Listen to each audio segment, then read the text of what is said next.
Hello, ladies and gentlemen. I am playing the South African Open Chess Championship. This is the round one recap where, yes, I blundered my rook. But was I able to save the game? Or did I inevitably lose the game? Let's find out. I already know, but let's have a look. So, I was drawn in round one against Raymundo Laureles, 1711 FIDE rating.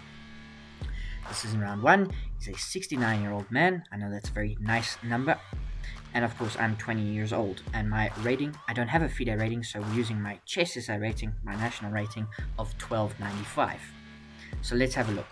We've got d4, d5, knight to f6, c4, and we end up with a Grundfeld, a mainline Grundfeld all the way up until basically here, after castles. And this is kind of where the theory kind of ends. We played a Grundfeld, haven't used much time. In fact, I think I gained like 4 minutes on the clock. The time control is 90 minutes plus 30 seconds. I don't have timestamps for you because we're not playing on a DGT board. There is a link to follow the South African Open at the top few boards. It's not working at the moment, so I'm not going to have a look, but you can find it on Lee Chess, I'm sure. And here he played bishop to g4, which is a fine move. And I thought about it for a little bit. I'm like, how do I deal with this? Because he's trying to get rid of this knight and undermine my defense and all of this. So I'm forced to play f3, which is fine. He goes bishop to d7, which was the best move. And here I played rook b1. I just thought it was natural. I thought he has to play b6, because if he plays something like bishop to c6, then I can play d5 and win the pawn. So he has to play b6, which is an inaccuracy, actually. You know what the best move was? The best move in this position was knight to c3. Just giving me the pawn. Just giving me the pawn. Because rook takes b7 is a blunder. Because we get... Look at that. Look at that. That's what I would have blundered. So I didn't see that. Neither did he. He played b6. Let me get out of this mode. Like turn on the analysis board. We don't need the review. Anyway. So I played bishop to e3, a slight inaccuracy, but it's fine. Why do I only have one line of the engine? Can I? Okay, there's all three. Okay. Oh, let's close this. We don't need that. Okay. So the best move here is to play d5, which I thought about. I didn't think about f4. And h4 apparently are all the best moves of the engine. I played bishop to e3. I thought it made sense. I was threatening to take. So he plays c takes d4. I play c takes d4. And then we get knight to c6, and here I play queen d2. I'm just looking to go and trade off his very powerful dark squared bishop. And here he played rook to c8, a slight inaccuracy, and now I am much better. But for one move only. And it's a move I did think about, and I thought about it. I thought bishop to a6. I thought about this, because the rook gets hit, but I thought, what about this? Because I don't have bishop to f4 because he has e5. So I don't have that, and he gets e5, which is the best move. So I wasn't sure, after this, what is the best follow-up. I thought I can play something like rook fc1, which is the best move. You know, putting pressure on the knight, but the rook is defended by the queen. So I didn't see what to do here. And here, the engine just says you can play knight f5. And I didn't see why this was so good. I suppose you can get rook c1. And maybe you're just kind of squishing black back. Yeah, it looks like you're just kind of squishing black back a bit, and I've got a bit of advantage. But then here I need to find, here I can play bishop f4 because there's no more e5. Okay, and if not knight a5, sorry, let me just jump backwards in the line. If not knight a5, which is the best move, then the next best option is to play bishop c8. And what do I do now? Oh, it says bishop b5, and you put pressure on the knight, and now it's a problem. Oh, okay, I missed that. See, I didn't see the follow-up, so can't really say I found it. Anyway, he played rook c8, I played bishop to b3, which is a mistake, because now he has knight a5. I decided to play rook fd1, and I let him take. And here's where it all went wrong, as I played rook takes b3. Which effectively loses to bishop a4, just skewering my rooks. I played rook d3, he took, and knight. And here I'm much worse, it's -3. He's only up 2 points of material, but it is -3. But here he played e6. And apparently it's fine by the engine, but I don't have d5. Because he plays queen e7 and now I have d6. And queen d7 and now I have f4. And after e5 I have knight to g3, which is not as good, but it's good enough. Takes. Rook here, queen f3. Fine move. And I've mobilized my pieces and they've got this problem to worry about. Or he's got this problem to worry about. That I'm giving black. h5, I just played h4. You're not kicking my knight. h4 is the best move. He plays rook c2, I just play a3. Rook ec8 is a step in the wrong direction because I've got queen e3, which is a mistake. You and I are learning about this together, right? I know what happened in the game. I literally finished playing it like an hour ago. Like, I haven't gone through it. The next sequence of moves is crazy, right? So he plays rook 8c8, which looks natural. You are trading off the pieces.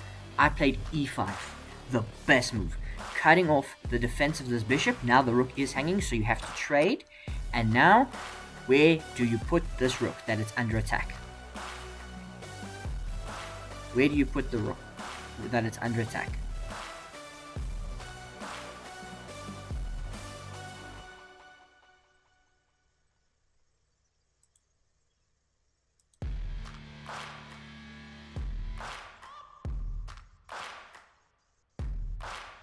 Where do you put the rook? The best move is to play rook a2. To have eyes on this pawn and to keep the rook on the second rank. Well, that's not the best move, it's one of the best moves. Instead, he plays rook to c5, which looks natural. You've got eyes on this pawn. But I find knight to e4. This move is so beautiful. It looks like I'm losing this pawn, right? Like bishop takes. I don't, because after rook takes, I have this. Knight f6 check, which hits everybody. And knight e4, if you start with the rook, right?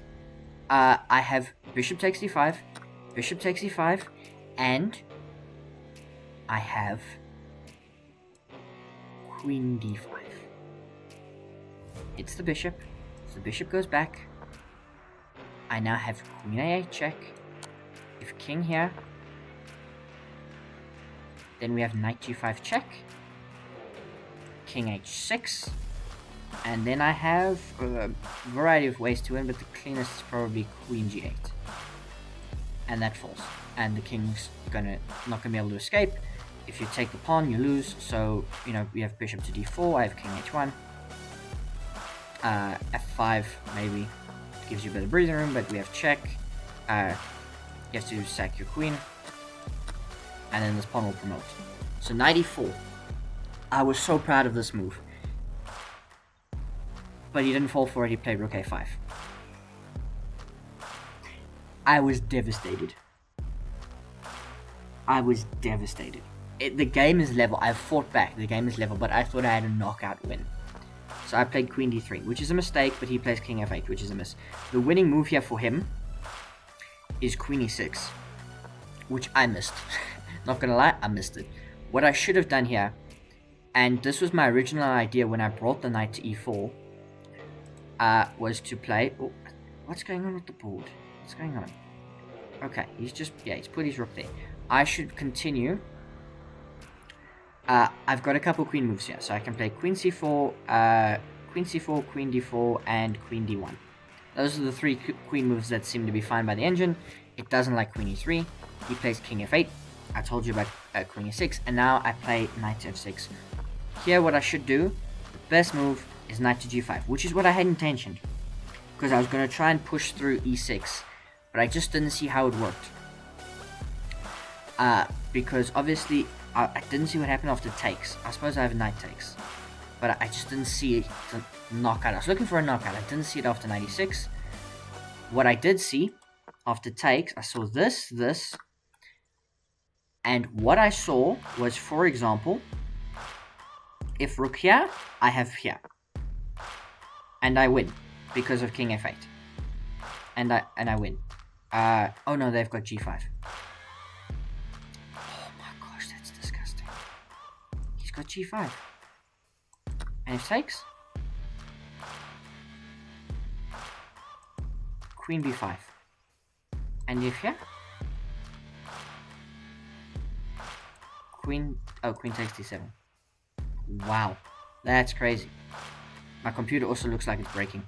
Anyway, so I played knight f6, he took, and then he went queen to e6, which just broke my spirit again. And now this position is like irrecoverable. We've traded off too many pieces, my pawns are too weak.